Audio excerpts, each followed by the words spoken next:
এমন সুন্দর জীবন, এমন সুন্দর যৌবন, আহা শক্তির টাইমটা, জীবনের সক্ষমতার সময়।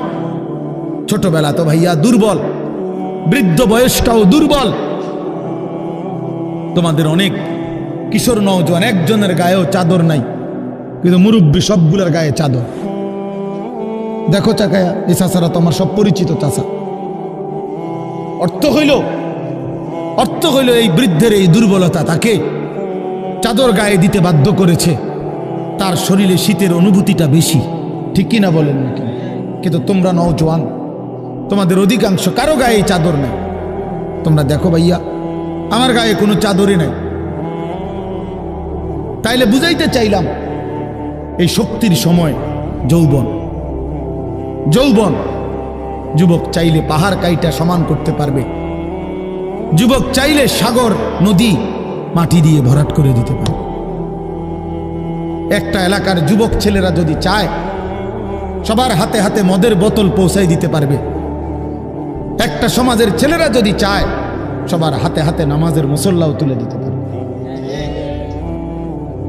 অতএব ছেলেরা, তোমরা যারা যুবক আয়োজন করছো, আমি তোমাদের উৎসাহ দেই, একটু আগাও, এখানে থাইমা যাইও না। একটা মাহফিল করছি, এক ফোটলা বিরিয়ানি খাওয়াই দিছি, খালাস না বন্ধু, একটু আগাও। তোমরা আবার বসো, যে কয়জনে মাহফিলের আয়োজন করছো তোমরা আবার বসো, যে আমরা কেমনে আটটু ভালো হইতে পারি, আটটু চরিত্রবান হইতে পারি, আমরা কেমনে নিজেরা নামাজ ধরতে পারি। একটু যদি হিম্মত করো যুবক, ইনশাআল্লাহ ভালো হবে।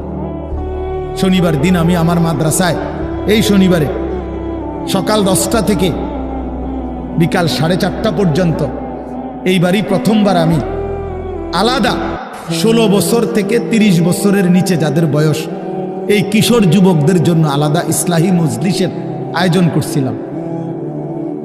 আমার শায়েখ আল্লামা মুফতি মুশতাকুর নবী সাহেব বয়ান করছেন, আল্লামা মুফতি আমজাদ হুসাইন সাহেব বয়ান করছেন, হযরত মাওলানা মুফতি ইউসুফ বিন ইকবাল বয়ান করছেন, আমাদের কুমিল্লা ক্যান্টনমেন্টের বড় একজন শিশু বিশেষজ্ঞ ডাক্তার মিজানুর রহমান, উনি বয়ান করছেন, আমি নিজে কিছু কথা বলছি। প্রায় 600 ছেলে এন্ট্রিভুক্ত আসছে, এখানে উপস্থিত হয়েছে 600। সন্দ্বীপে, চট্টগ্রামে আমরা প্রতি বছর সন্দ্বীপ যাই, সেখানে 4টা-5টা ছেলে ফজরের নামাজের জন্য, তারা বন্ধু কলেজের ছেলে, 4-5 জন ছেলে মাত্র। ওরা একদিন সিদ্ধান্ত নিছিল, ওরা সবসময় ফজরের নামাজ পড়তো, তো ওরা একদিন সিদ্ধান্ত নিছে যে